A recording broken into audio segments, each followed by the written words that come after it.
हम 9 मई वाले नहीं 28 मई वाले हैं। अल्लाह के करम से सुरखरू होकर पाकिस्तान जा रहा हूँ, सब कुछ अल्लाह पर छोड़ता हूँ। मुस्लिम लीग नून के कायद मियाँ मोहम्मद नवाज शरीफ का 4 साल बाद वतन वापसी के लिए रवानगी से कबल दुबई एयरपोर्ट पर मीडिया से गुफ्तगू में इत्मीनान और खुशी का इजहार। कहा कि अच्छा होता कि आज 2017 के मुकाबले में हालात बेहतर होते। दुख है कि मुल्क आगे जाने के बजाय पीछे चला गया। जो मुल्क IMF को भी खुदा हाफिज कह चुका था, आज इस्तराब का शिकार है। हालात हमने खुद बिगाड़े हैं, ठीक भी खुद ही कर रहे हैं। मुल्क के मसाइल हल करने की काबिलियत रखते हैं। बोले इनकी बेटी को भी बिल आखिर क्लीन चिट मिली और वो मिलनी ही थी। इलेक्शन के लिए तैयार हैं। नवाज शरीफ कुछ देर बाद दुबई से इस्लामाबाद पहुंचेंगे। कारकुनों के जहाज में भी मियाँ मोहम्मद नवाज शरीफ के हक में नारे। लाहौर के ग्रेटर इकबाल पार्क में नून लीग के जलसे की तैयारियां मुकम्मल। ट्रैफिक प्लान जारी। पार्क के दाखिली और खारजी रास्तों समेत गिरदोनवा में इजाफी नफरी तैनात होगी। शुरका की गाड़ियों की पार्किंग के लिए 16 पॉइंट्स मखसूस। शुरका को रास्ता ऐप, FM रेडियो और हेल्पलाइन 15 के जरिए ट्रैफिक सूरत हाल से आगाह रखा जाएगा। जलसागाह के बाहर महकमा सेहत की मोबाइल टीमें पहुंच गईं। महकमा सेहत के कंटेनर्स में तिब्बी इमदाद का सामान और अद्वियात मौजूद हैं। ग्रेटर इकबाल पार्क में डॉक्टर्स और पैरामेडिक्स की टीमें भी मौजूद। खामोशी का चिल्ला काट रहा था, इसलिए मंजर आम से गायब था।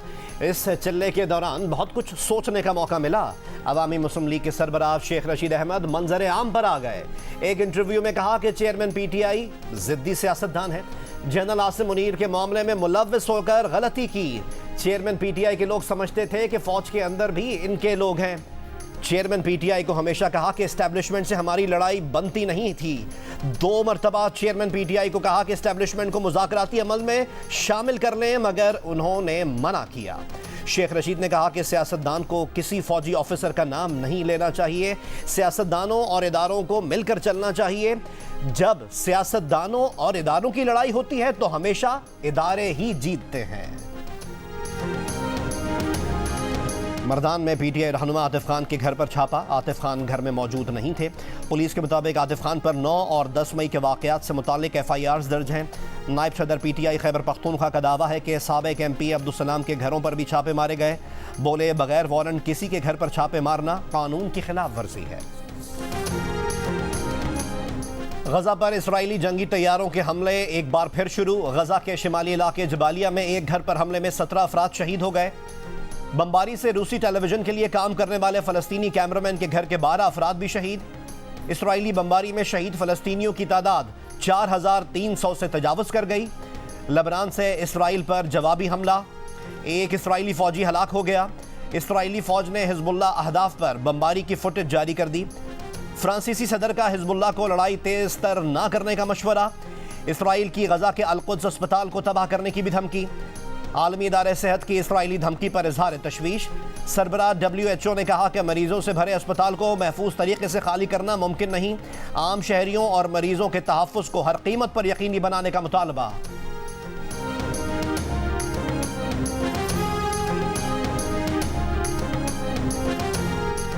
गजा में महसूर फ़लस्तीनी अब तक इमदाद के मुंतज़िर। अमरीकी सदर की रफ़ा क्रॉसिंग पर रुकी इंसानी इमदाद 24 से 48 घंटों में गजा पहुँचने की यकीन दहानी। मिस्र में रफ़ा क्रॉसिंग पर इमदादी ट्रक गजा तक रसाई की इजाज़त मिलने के मुंतज़िर।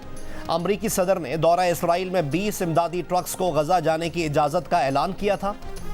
अक़वाम मुत्तहिदा के सेक्रेटरी जनरल एंटोनियो गुतेरेस का कहना है कि गजा के 20 लाख अफराद के लिए खाना, पानी, अद्वियात और ईंधन मौजूद नहीं और क्रॉसिंग के इस पार ट्रक्स में सारा सामान मौजूद है। जितनी जल्दी मुमकिन हो इन ट्रक्स को यहाँ से गजा भेजा जाए। गजा के लिए पाकिस्तान की 81 टन इंसानी और तिब्बी इमदाद भी मिस्र पहुँच गई।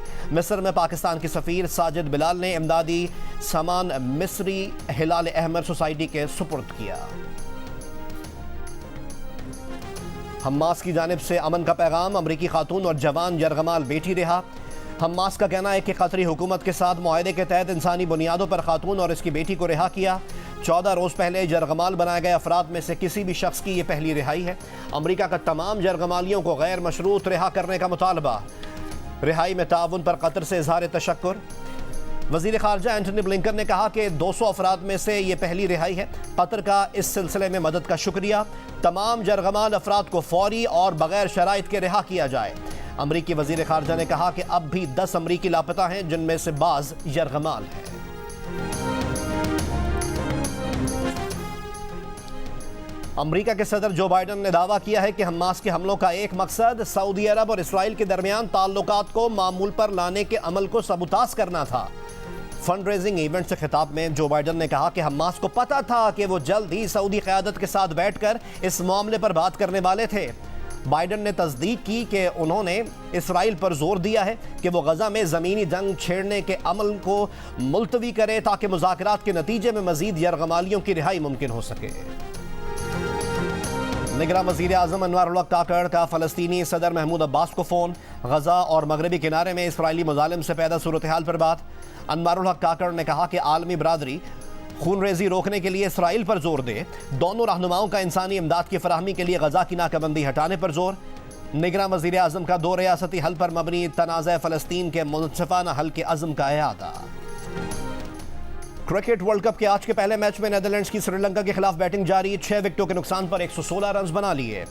वर्ल्ड कप के आज के दूसरे मैच में इंग्लैंड और जनूबी अफ्रीका मध्य मुकाबला आएंगे। मैच मुंबई में पाकिस्तानी वक्त के मुताबिक दोपहर 1:30 बजे शुरू होगा।